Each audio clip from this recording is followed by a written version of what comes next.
Hello everyone, my name is Phawx. In this video we're going to be replacing the analog sticks that come stock with the Nintendo Joy-Con controllers here. So these are potentiometer based analog sticks, and we're going to replace them with these now kind of famous Gulikit Hall based sticks that are specifically made for replacements for the Joy-Con.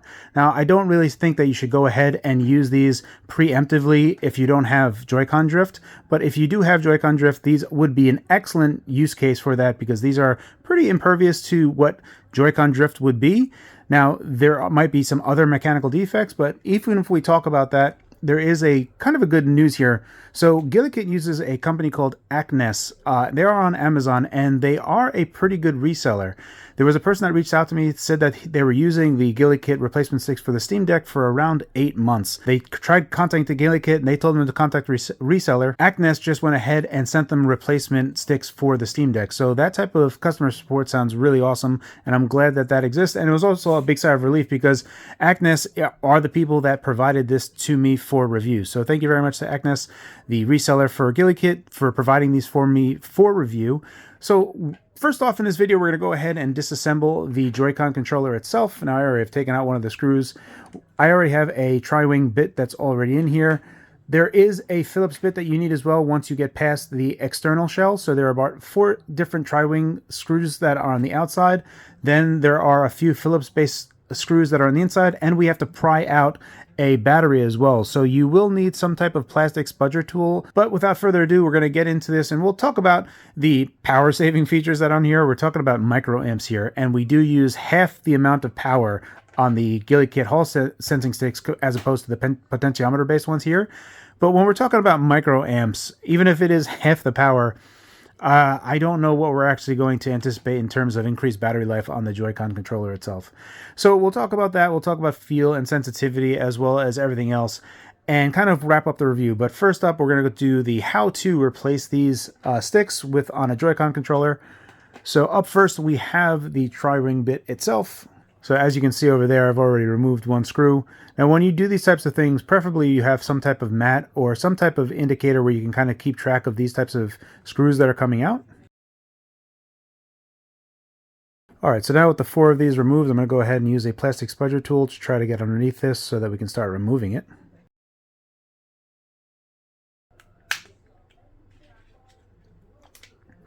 Alright, so now at this point, now that we've pried around the edges of this just to kind of undo the clips, there are going to be some ribbon cables that are holding this all together. So you do want to make sure that you don't kind of go too crazy on this when you're trying to go around the edges, because you don't want to clip any of these cables out of here. Just so you can kind of see, we can just go ahead and press this button over here. So right there, you can still see it's operating even though we've kind of disconnected this. Is a sign of life. So we're going to go ahead and move this. Now what we have to do is we have to disconnect the battery cable, which is right there. So we're going to go ahead and ideally we just have something that it looks like it's just kind of pressed in there, so we can kind of just lift this up. Yeah, so it just kind of goes upward, so it's pretty simple. So at this point I'm going to go and try to get underneath this battery, and just like that, that came out pretty easy with this plastic spudger tool. So I just kind of went on the side of it and popped it out. That was super nice and easy. It's just a little bit of glue here that's holding that in place. Alright, so we'll just put the battery on the side. That was actually super nice. At this point, we have a few Phillips head screws that we have to get to. One down there. It looks like 1, 2, 3. So there's the ribbon cable for this that's holding on by there. We're going to go ahead and just kind of keep all this together. Lost another screw here. Make sure that get all those screws out. Alright, so right there is the ZIF connector for the ribbon cable that connects to the Joy-Con analog stick, and will be where we replace it. We are going to have to move this one out of the way because we're going to have to get underneath that screw. Which isn't a big deal. I'd rather just get to that. So let me see how that has to get moved. So this one's actually kind of simple. We're just going to go ahead and flip that up. And at that point, you can just go ahead and take that out. All right, so that is out now, and that'll get us out of the way so that we can take out this Joy-Con controller. And then for this one, we're just going to flip this up. So now that you see that ZIF connector is up right there, we can go ahead and remove this as well. So we're going to get underneath that. Be careful what you're doing here. You really shouldn't be using metal here. I shouldn't be using metal here, but I am. And that has been removed. So at this point, I can go ahead and unscrew everything. As you can see that that's already removed. So now there's only 2 screws holding in the analog stick. We're going to go ahead and remove that as well. There's this like little tab that goes over it as well. And at this point, this is now the older Joy-Con controller. And now we can go ahead and take one of our replacements over here. So I'm going to put the old one over there. Okay, so these are how they are packed up, and they're pretty much the same. So like if you look at them, they're pretty much the same. So we're just going to go ahead and put them in, but before we do, we're going to go ahead and take a little bit of a closer look at them. So right here you see that this is the Gulikit stick that we're going to put in there. Now Gulikit does say that these caps do pop off, where you can actually just do the entire cap itself and put it back in. Overall, just like kind of touching it here,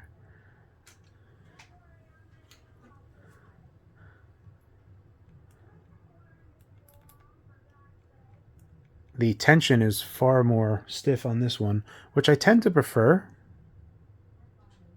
So we'll see how that works. Let's go ahead and install this. So I'm going to take this ribbon cable and kind of hold it up while I have this all still kind of connected, just to kind of keep it a little bit more sane so that we're not going nuts with kind of reconnecting ribbon cables all over the place. All right, so that is in. At this point, I'm going to go ahead and screw this down. All right, so I've gone ahead and put that in. And again, make sure that you have this ribbon cable above this when you put this back in, because you don't want to pierce through there, through that ribbon cable. You're going to have a bad time if that happens. So we're going to go ahead and secure this Joy-Con to the mount first before we start connecting anything else. All right, so there we go. We have this now secured. I'm going to go ahead and take this that popped off and fell off, and we're going to go ahead and replace this so that's back in the same spot with its spring intact. Goodness gracious. I got lucky there. Make sure that if that spring got lost, that would have sucked. So make sure that you are careful with this. You should probably remove this nice and gingerly first before you actually start going any further. So we're going to go ahead and start replacing some of these connectors themselves. So I'm going to go ahead and lift this back up because it looks like it slipped back down. And we'll go ahead and reconnect this. Alrighty, so this is now connected and that is now connected. The ZIF connectors are pushed down. At this point, you're going to go ahead and start to reassemble everything. So we're going to go this way with this one and place it back on top to keep it all together. And you should be able to see them line up with their previous screw holes. And then at this point, we can go ahead and screw it all back together. Alright, so we are mostly done at this point. The Joy-Con has now been replaced. We just need to put in the battery and screw everything back together. This is what the Hall-based analog stick looks like and feels like. So we're going to have to still calibrate it yet, and we'll get to that point in just a moment. But let's go ahead and put in the battery. Now this part is actually not too difficult because it's not as difficult to put in that ZIF connector that they have there. You might want to go ahead and put in the battery connector first before you go ahead and put in the battery, just to make sure it goes in which way. It goes in that way. It's already leaded that way, and it has a cutout right there. So now that we know that negative goes top right there, I'm going to go ahead and... should I just go ahead and plop this in? Let me go... that sticky tape is gripped onto it again. So we're going to go ahead and come up top and come in. Alright, so that's holding it down. And then at this point, we can go ahead and reconnect the battery, which is, if we can get some light there, good, it's right there. Alright, that actually went in super easy. It only goes in one way, and you just press down on it. So then at this point, we can go ahead and close it all up and kind of snap it back together in those the plastic housing where it sits. You can actually see it right there. There's some of these plastic clips that are holding it together. And once we press it back down, we can then screw it back together with those tri-win tri-wing screws. Okay, and that's pretty much there. So we're gonna go ahead and do that. Battery's working again. You can see it's cycling again. So we're gonna go ahead and screw this together, and then I'm gonna do this on the other Joy-Con, but it's pretty much the same thing. So if there's anything different, I'll record that, but that's pretty much what you're gonna do to replace the stick itself, and then we're gonna do the calibration right after that. If there's any other differences with the other Joy-Con, I'll record that as well. Alright, so it does actually look like there is a difference here. So on the other Joy-Con with the IR blaster that's here, there is a pigtail lead that we're going to have to take off. So there's an antenna that is soldered right here, and so we're going to have to pop that off.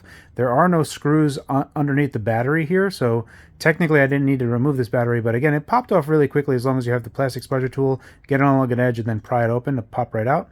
Looks like we have a screw here, and a screw here, and a screw there, so we're going to go ahead and unscrew those.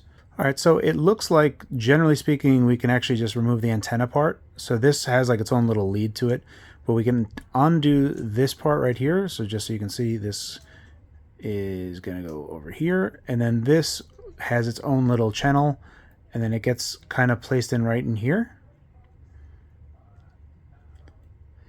So you're just going to remove that, undo it from the channel, and then you can lift this part up where there is another ribbon cable for the R2. So let's just see if there's anything else on this that is holding us together. So that ribbon cable is pretty tight. A lot more tight than the other one, but we can still kind of go over and still kind of just let it sit there. And we can then go ahead and just remove this analog stick. So looks like we don't have to remove that other one, so it's just going to be this singular one. So we'll go ahead and remove this blue ribbon cable.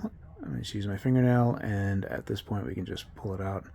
Looks like there's that nice little line, that gold line right there, that indicates where we need to be able to stick it into. So I'm going to go ahead and unscrew this. This controller actually seems to be a good bit easier because technically you don't need to remove the battery here.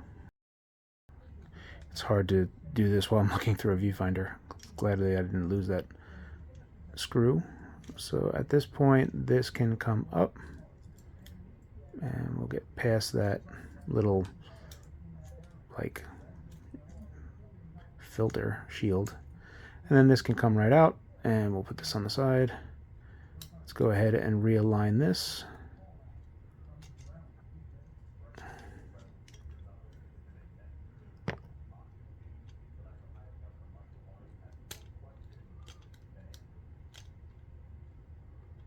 Alright, so that's in there now. Now let's go ahead and replace the Joy-Con. Alright, and this again only goes in one way. Now what I actually kind of recommend doing it, and I didn't do it on the other one, is, goodness gracious, I'm getting so lucky with these things, is we're going to try to just put the ZIF connector in first.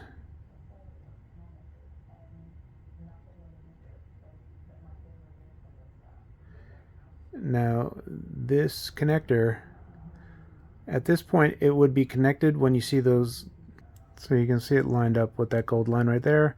At this point we're going to go ahead and push through on this analog stick,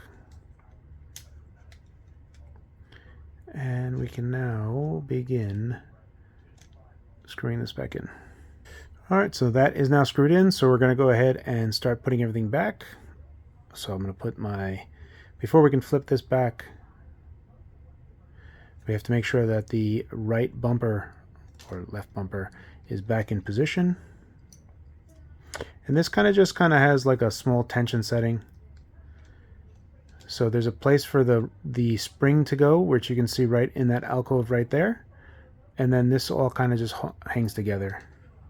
And just like that, you can see it kind of just is like, just has this little bit of plastic that's holding it all together. At which point we can now flip this over and get this back in position. Okay, and that's going to be fine. All right, and that's there. And now we can go ahead and screw this back in, slip this back in, and kind of reconnect it. So again, for this particular Joy-Con, it wasn't actually necessary to remove the battery because there was no screws underneath the battery that was you know, kind of holding it all together. All the screws were on the outside. The other thing to remember here is that when you are placing this back on, that this has to be on top. Make sure it's not on the bottom. Then you're just going to go ahead and feed this back through. So just you can see, this little lead for the antenna is going through this particular channel right there, and it kind of slots in. We're going to go ahead and connect the battery again, and thankfully the battery only goes in one way because it has the cutout right over there for it, so you can't really mess this up. And again, you don't need to take the battery out of this for this to operate. Now we can just push this back into the battery terminal right there, those two little prongs. And there you are, that is now connected. At this point you can go ahead and flip this back over, get the little plastic clips all together, and you can hear them snap them together. All right, and there it is. So at this point I just have to get the tri-wing screws back in here, and then we're going to connect it to my SWOLED to go ahead and calibrate these new analog sticks, and then we'll talk about the quality of the analog sticks. All right, so here we are with the analog sticks, and you can see that they are 100% not calibrated at all. We can still move around, which is positive to see. We're going to go ahead and go to system settings, controllers, and we want to calibrate control sticks. Okay, tilt the stick that you want to calibrate, press X to calibrate. All right, so we want to